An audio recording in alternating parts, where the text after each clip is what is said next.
क्या बिहार विधानसभा से पहले एनडीए में छिड़ गई है रार? क्या एनडीए होने वाला है दो फाड़? क्या बिहार चुनाव से पहले होने वाला है कोई बहुत बड़ा खेला? क्या बिहार चुनाव से पहले चिराग पासवान एनडीए का दामन छोड़ इंडिया गठबंधन के साथ आने वाले हैं? क्या चिराग पासवान और तेजस्वी यादव के बीच हो गई है कोई बहुत बड़ी डील? क्या जानबूझकर चिराग पासवान बीजेपी की नीतियों का बार बार विरोध कर रहे हैं? क्या मोदी के हनुमान अब लंका जलाने के लिए मन बना चुके हैं? ये वो कई सवाल हैं जो लगातार राजनीतिक गलियारों में गूंज रहे हैं, चर्चा का विषय बने हुए हैं। ये वो सवाल हैं जो लगातार पूछे जा रहे हैं, इसके बीच कई तर्क भी दिए जा रहे हैं। ऐसा नहीं है कि ये कोई चुनावी हवा है और ऐसा पहली बार हो रहा है। पिछले 1 महीने में चिराग पासवान केंद्रीय मंत्री रहते हुए सरकार की बड़ी बड़ी नीतियों का विरोध कर रहे हैं।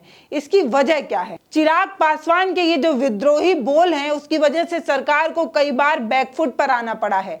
केंद्रीय सरकार से जुड़े कई संवेदनशील मसलों पर सार्वजनिक मंचों से लगातार न सिर्फ बोल रहे हैं बल्कि पूरा विरोध कर रहे हैं। विपक्ष जिन मुद्दों पर सरकार को घेरती है उन मुद्दों पर सवाल कर रहे हैं। और अब तो हद तब हो गई जब वो झारखंड और अन्य राज्यों में चुनाव लड़ने की घोषणा तक कर दिए। ये सब कुछ उस तरफ इशारा कर रहा है कि दाल में सब कुछ साफ है, ऐसा बिल्कुल नहीं है। वहीं चिराग पासवान के विद्रोही बोल के बीच बीजेपी भी चिराग पासवान के चाचा पशुपति पारस से मिलते नजर आई, खूब भाव देते नजर आई। कल तक जिसको पूछ नहीं रही थी उसके साथ फोटो वगैरह खिंचवा रही है। पटना से लेकर दिल्ली तक बड़े बड़े नेता मिलते जुलते फोटो खिंचवाते नजर आ रहे हैं। कहीं भतीजे की कमी को चाचा पूरी कर तो नहीं रहे कि भतीजे की कमी को चाचा की नजदीकियों से भरने का प्रयास तो नहीं किया जा रहा। ये वही सब चीजें हैं जो लगातार दिखाई और बताई जा रही हैं। और ये बताया जा रहा है कि चिराग पासवान जो बीजेपी के हनुमान और मोदी के हनुमान बताए जाते हैं उनमें सब कुछ ठीक नहीं है। मोदी के हनुमान कहे जाने वाले चिराग पासवान का ये व्यवहार अब बीजेपी को भी खासा पसंद नहीं आ रहा है। बीजेपी इससे काफी नाराज है और ये अंदाजा लगाया जा रहा है कि बिहार में ऑपरेशन लोटस ऑन कर दिया गया है। अब चिराग की पार्टी के कई सांसदों से लगातार बीजेपी के नेता डील करने में लगे हुए हैं और ये अनुमान लगाया जा रहा है कि जल्द ही चिराग पासवान की पार्टी टूटकर बिखरने की खबर आ सकती है और बिहार चुनाव में चिराग पासवान की पार्टी टूट भी सकती है और उसके कई सांसद बीजेपी में मिल भी सकते हैं। और ऐसा इसलिए है क्योंकि चिराग पासवान लगातार बीजेपी की नीतियों का विरोध कर रहे हैं और विपक्ष के मुद्दों पर सरकार को घेरते नजर आ रहे हैं। तो आइए हम जानते हैं वो कौन कौन से मुद्दे हैं जिस पर चिराग पासवान ने बीजेपी का विरोध किया है। चिराग पासवान पहली बार सुप्रीम कोर्ट के फैसले पर विरोध दर्ज करा चुके हैं। जब कोटे में कोटा जैसी बात को उन्होंने कहा कि यह बिल्कुल संभव नहीं है, इस नीति का विरोध किया जाना चाहिए और विरोध करने वाले वो सबसे पहले नेता बनकर उभरे थे। केंद्र सरकार से अपना अलग स्टैंड रखने पर चिराग पासवान बिल्कुल अलग नजर आ रहे थे।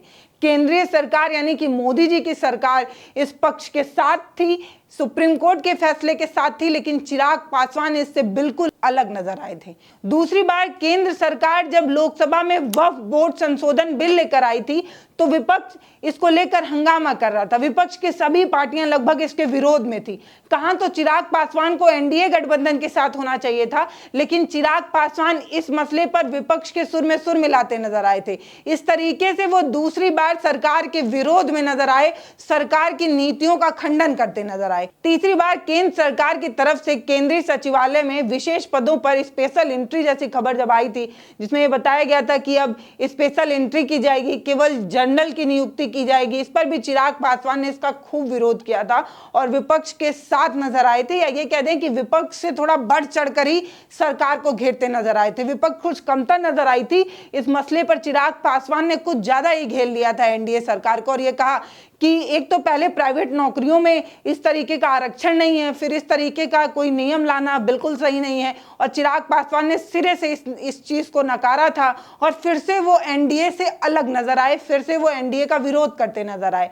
चौथी बार जाति जनगणना को लेकर किया गया। जाति जनगणना को लेकर कांग्रेस के नेता राहुल गांधी, तेजस्वी यादव, अखिलेश यादव, ये सभी वो बड़े नाम है जो लगातार जाति जनगणना की मांग कर रहे हैं, भाजपा पर हमला दे रहे हैं। बार बार विपक्ष सरकार को घेरते नजर आती है और जाति जनगणना की मांग करती है। विपक्ष के साथ चिराग पासवान भी चले आए हैं, वो भी कह रहे हैं कि हमारी पार्टी भी जाति जनगणना के पक्ष में है और ये कह रहे हैं कि हम भी चाहते हैं कि जाति जनगणना हो। यहाँ पर फिर से वो एक बार फिर से विपक्ष के साथ नजर आए और सरकार को घेरते नजर आए। ये वो सभी वजहें हैं जिनको लेकर कहा जा रहा है कि सरकार की नीतियों का विरोध करते चिराग पासवान क्यों नजर आ रहे हैं। 5वीं बार। इतना ही नहीं, चिराग पासवान ने यह तक कह दिया कि हमारी पार्टी झारखंड के चुनाव के 40 सीटों की तैयारी कर रही है, यानी कि 40 सीटें हम खुद लड़ेंगे। अगर गठबंधन हमारे साथ आती है या गठबंधन में हमारी बात बनती है तो ठीक, नहीं तो हम अकेले चुनाव लड़ेंगे। और 2 दिन बाद जब उनका जम्मू के कार्यकर्ताओं के साथ बैठक होती है तो जम्मू में भी चुनाव लड़ने की मंशा जाहिर कर देते हैं। यानी कि चिराग पासवान लगातार एक्शन एक्शन एक्शन ले रहे हैं। तो चिराग पासवान के इस एक्शन पर बीजेपी ने भी रिएक्शन दे दिया है।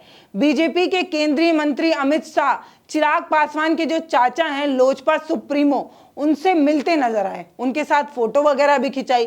जिसको लोकसभा में 1 सीटें भी नहीं दी थी, उनको सिरे से दरकिनार कर दिया था, उनके साथ अब फोटो खिंचवाई जा रही है, उनके साथ अब ट्वीट किया जा रहा है फोटो को। आखिर कहीं ये बड़ी मजबूरी तो नहीं, कहीं चिराग पासवान का ये बदलता तेवर चाचा की तरफ आने के लिए मजबूर तो नहीं कर रहा, नजदीकियां बढ़ा तो नहीं रहा। बाकी बिहार चुनाव में क्या कुछ होने वाला है ये आने वाले दिन में आपको पता चलेगा। जल्द से जैसे बिहार की चुनाव के दिन नजदीक आते रहेंगे वैसे ही बिहार में सियासी जंग बढ़ती नजर आएगी।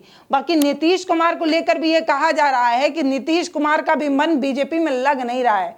एनडीए गठबंधन की तमाम नीतियों का विरोध वो कभी कभी खुलेआम और कभी कभी मन के अंदर कर लेते हैं। विशेष राज्य का दर्जा दिलाने वाली बात हो या वो सारी चीजें जिसको लेकर नीतीश कुमार गए थे एनडीए में, वो चीजें उनको मिली नहीं है, तो उनके अंदर भी घाव है, ऐसा लेकर लोगों का कहना है कि चुनाव के ठीक पहले, बिहार विधानसभा चुनाव से पहले कुछ बहुत बड़ा होने वाला है।